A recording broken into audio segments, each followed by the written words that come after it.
تاریخ میں کچھ کہانیاں ایسی ہیں جو واقعی سوچنے پر مجبور کر دیتی ہیں۔ عمر بن خطاب کی کہانی بھی بالکل ویسی ہی ہے۔ ایک ایسا شخص جو اسلام کا سب سے بڑا دشمن تھا، آخر وہی اس کا سب سے بڑا محافظ کیسے بن گیا؟ آئیے اس ناقابل یقین تبدیلی کے سفر کو سمجھتے ہیں۔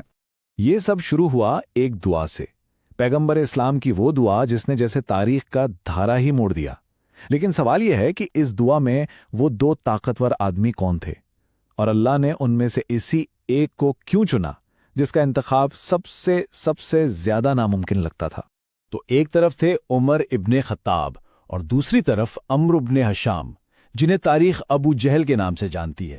دونوں اپنے اپنے قبیلوں کے سردار، دونوں اپنے عقیدوں میں بالکل اٹل، لیکن پیغمبر اسلام نے ان دونوں میں ایک ایسی مشترکہ خوبی دیکھی جو کوئی اور نہ دیکھ سکا، اور وہ تھی اپنے مقصد کے لیے مر مٹنے کا جذب۔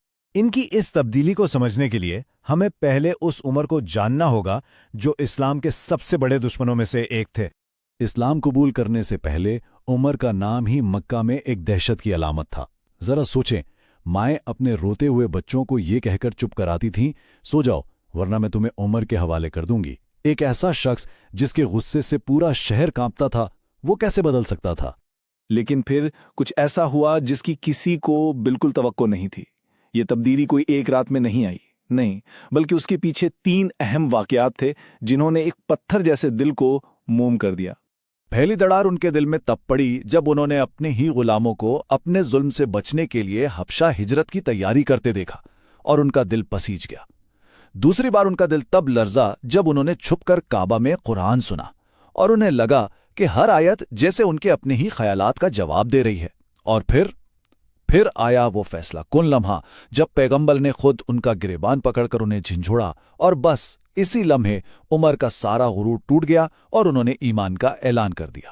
اسلام قبول کرنے کے فوراً بعد انہیں الفاروق کا لقب ملا، یعنی حق اور باطل کے درمیان فرق کرنے والا، اور پھر انہوں نے اپنی باقی کی پوری زندگی اسی لقب کی لاج رکھتے ہوئے گزاری۔ لیکن الفاروق بننا تو صرف شروعات تھی، اصل امتحان تو تب شروع ہوا جب وہ خلیفہ بنے۔ ان کے انصاف کو سمجھنے کے لیے ہم صرف ان کی کامیابیوں کی ایک لسٹ نہیں دیکھیں گے، بلکہ کچھ ایسے واقعات پر نظر ڈالیں گے جو آج بھی دنیا بھر کے رہنماؤں کے لیے ایک مثال ہیں۔ ذرا تصور کریں، خلیفہ وقت بھری محفل میں کھڑے ہیں اور ایک عام سا آدمی اٹھ کر ان سے ایک ایسا سوال پوچھتا ہے جو کسی کی بھی حکومت ہلا سکتا ہے۔ اس آدمی نے سیدھا خلیفہ عمر کو چیلنج کیا، اے عمر، مال غنیمت سے ہم سب کو تو صرف آدھا چوغا بنانے کا کپڑا ملا ہے، لیکن آپ نے پورا چوغا پہنا ہوا ہے، بتائیں یہ اضافی کپڑا کہاں سے آیا؟ اس سوال پر ایک دم خاموشی چھا گئی۔ پھر عمر کے بیٹی عبداللہ کھڑے ہوئے اور بولے، میں نے اپنے حصے کا کپڑا اپنے والد کو دے دیا تاکہ ان کا چوغا مکمل ہو سکے۔ یہ صرف ایک جواب نہیں تھا، یہ اس بات کا ثبوت تھا کہ عمر کی حکومت میں خلیفہ بھی عوام کو جواب دہ ہے۔ یہ وہی عمر تھے جن کے نام سے کبھی بچے ڈرا کرتے تھے، لیکن اب ایک بچے کا رونا انہیں راتوں کو بے چین کر دیتا تھا۔ جب انہیں پتا چلا کہ ایک ماں صرف سرکاری وظیفے کے لیے اپنے بچے کا دودھ چھڑا رہی ہے، تو اگلے ہی دن انہوں نے قانون بدل دیا۔ اب وظیفہ پیدائش کے دن سے ملنے لگا۔ یہ تھا ان کا انصاف، قانون سے پہلے انسانیت۔ ایک دن عمر نے شادی کے مہر کی رقم پر ایک حد مقرر کرنے کی کوشش کی تو ایک بوڑھی خاتون نے بھری محفل میں انہیں ٹوک دیا۔ اس نے کہا، اے عمر، کیا تم وہ حق چھیننے کی کوشش کر رہے ہو جو خود اللہ نے ہمیں دیا ہے؟ اس وقت کے سب سے طاقتور حکمران کا جواب ان کی عظمت کا ثبوت تھا۔ انہوں نے فوراً اپنی غلطی مانی اور کہا، یہ بوڑھی عورت صحیح ہے اور عمر غلط ہے۔ یہ کہہ کر وہ بیٹھ گئے اور یہ ثابت کر دیا کہ سچائی کسی عہدے کی محتاج نہیں ہوتی۔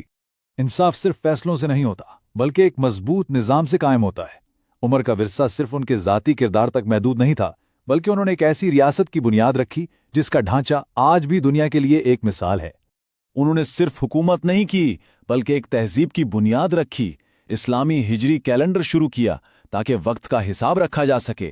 فوجیوں اور شہریوں کے لیے وظائف کا ایک پورا سسٹم بنایا تاکہ کوئی ضرورت مند نہ رہے۔ کوفہ اور بصرہ جیسے نئے شہر بسائے، ایک منظم ڈاک کا نظام قائم کیا اور شہری منصوبہ بندی کو اس طرح ترتیب دیا کہ مسجد ہر شہر کے دل میں ہو۔ ہر عروج کو زوال ہے اور ہر زندگی کا ایک اختتام۔ آئیے اب ان کی زندگی کے آخری ایام اور اس ورثے کو دیکھتے ہیں جو وہ پیچھے چھوڑ گئے۔